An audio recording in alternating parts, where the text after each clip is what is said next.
उसको प्रणाम कीजिए, उनका आशीर्वाद लीजिए। आशीर्वाद में बड़ी ताकत होती है, बहुत ताकत होती है। और सच में यदि गुरु को हृदय से माना जाए तो वास्तव में बहुत सारी बुराइयां छूट जाती हैं। आज चूंकि टाइम बहुत ज़्यादा हो गया है, इसलिए मैं इसको नहीं रख रहा हूँ। मैं अपने जीवन में प्रत्यक्ष अनुभव गुरु का बताऊंगा कि गुरु का क्या प्रभाव पड़ता है, कौन सी बुराइयां छूट जाती है, किस प्रकार व्यक्ति सन्मार्ग में चलने लगता है ना, यदि हम ये हृदय से माने तो। लेकिन उसको अंतरात्मा में हमें धारण करना होगा। प्रतिपल हमारे गुरुदेव हमारे साथ रहते हैं, ठीक है ना? और तब हम इस रूप में आपके सामने खड़े हैं, अन्यथा बहुत से बातें हैं। तो मैं संक्षिप्त में चाहूंगा कि हमारे पटेल सर जी को मैं आमंत्रित करता हूँ, टाइम को देखते हुए संक्षिप्त में आपको इस गुरु पूर्णिमा के अवसर पर 2 शब्द प्राप्त करके आशीर्वाद प्रदान करें। पटेल सर।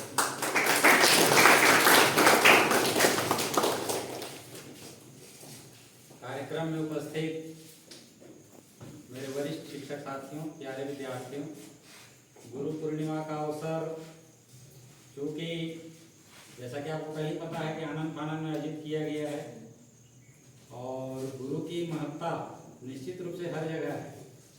और गुरु का मतलब ये है, जैसे कि आप देखेंगे हम लोग सड़क में चल रहे होते हैं, हमसे बुजुर्ग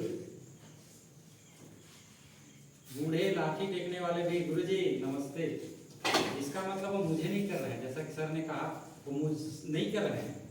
मेरे भीतर जो कुछ है, मेरे भीतर जो गुण है, उस गुणों को नमस्कार कर रहे हैं। इसलिए हमारा हाथ भी पहले ही उड़ जाता है। या तो हम उनसे देख लेते हैं तो हम करते हैं, या फिर वो हमें करते हैं। ठीक है, तो इसमें हम छोटा या बड़ा का इसको प्रतिष्ठा का विषय नहीं बनाते हैं। बड़े बड़े बुजुर्ग रहेंगे, गुरुजी आइए बैठिए, तो इसके पीछे वही है कि आपके पीछे जो कुछ भी है, हालांकि हम सभी मनुष्य हैं और मनुष्य में लाख बुराइयां होंगी, मानव है, मानवीय त्रुटि कहा जाएगा। और जैसा कि हमने बताया कि मनुष्य एक जानवर भी है, जंतु भी है ना, है कि नहीं है? विज्ञान की भाषा में हम सभी जानवर हैं, लेकिन जानवर होते हुए भी अन्य से हम श्रेष्ठ हैं। मानव जाति में हमने जन्म लिया है तो ईश्वर ने हमें वो सब चीज प्रदान किया हुआ है। ठीक है, अब हमें चाहिए कि जो हमारे ही जाति तुल्य ने, हमारे ही मानव जाति हैं, जिनमें जो भी प्रतिभाएं हैं, देखिए आपको आपके मार्ग में यदि कोई अवरोध हो रहा है और उस आपके मार्ग को सरल करने वाला हर वो व्यक्ति आपका गुरु है। ठीक है, गुरु का मतलब ये नहीं कि केवल आपको केमिस्ट्री या जीव विज्ञान या रसायन या भौतिक याद कराने वाला है, या केवल वो आध्यात्मिक गुरु है, या वो कान में क्या मंत्र बोलता है, वही गुरु नहीं है। जो भी आपके जीवन को सरल करने के लिए अच्छी बातें आपको बताता है, वो आपका गुरु है। गलत बातें भी बताने वाले बहुत सारे गुरु मिल जाते हैं, वो भी गुरु ही है, लेकिन उसका कोई सार्थक जीवन में सार्थकता नहीं है। लेकिन जो आपको हर अच्छे मार्ग में जाने के लिए, अपने जीवन को आसान करने के लिए आपको जो भी मार्गदर्शन देते हैं, वो सभी आपके क्या हैं? गुरु हैं। जैसा कि ये है कि परम तत्व गुरु तो है, ईश्वर है, लेकिन क्या ईश्वर हर जगह पहुंच पाएगा? हर व्यक्ति के पास पहुंच पाएगा? मैं यदि कह रहा हूं कि हे भगवान मेरी रक्षा कर, मुझे यहाँ से सही सलामत पहुंचा दे, ठीक उसी समय कोई और आता था उसको पुकार रहा होगा, तो क्या ईश्वर हर जगह उसी रूप में पहुंच पाएगा जिस रूप में हम देखते हैं, मानते हैं? इसीलिए उसने मनुष्य बनाया है, और मनुष्य के रूप में बहुत सारे बनाया हुआ है। निश्चित रूप से माता पिता आपके गुरु हैं, प्रथम गुरु तो वही हैं, पूजनीय हैं, हर वो बड़ा व्यक्ति गुरु है ना। इसलिए गुरु का यदि उसके ऊपर जाया जाए तो बहुत सारा व्याख्यान आएगा।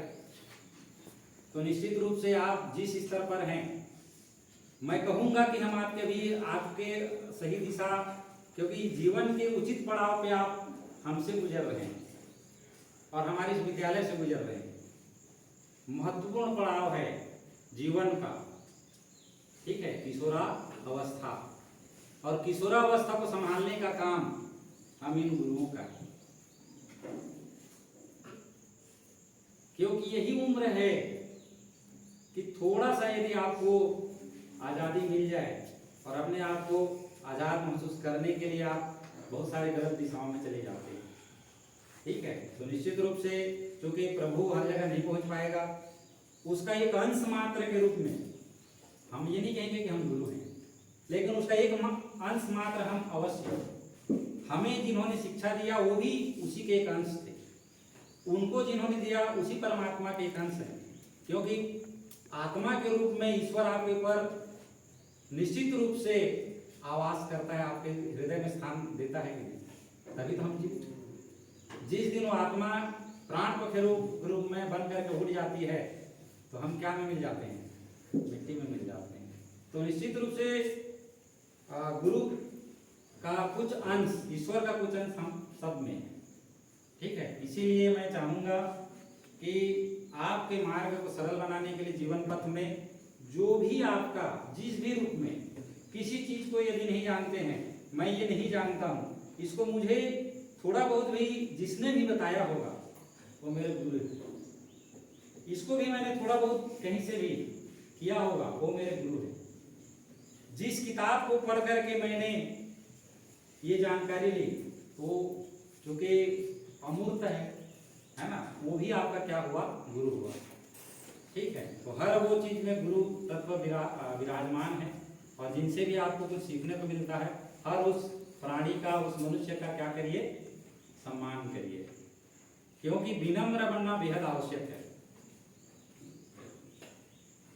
कहा भी गया है, विनम्र और अनुशासित व्यक्ति दिलों में राज करते हैं। बचपन से आपको बहुत छोटा सा भी, यदि आपको बचपन से कोई नमस्कार कर रहा होगा तो भले ही बाद में दुश्मन बन जाएगा, तब भी उसके प्रति श्रद्धा आपके पर रहेगी। और कोई भी, जैसा कि आशीर्वाद वाली बात है, किसी को भी आप यदि प्रणाम करेंगे तो जब मर जा या तो अभी के अभी ऐसा कर ले, कोई कहता है क्या?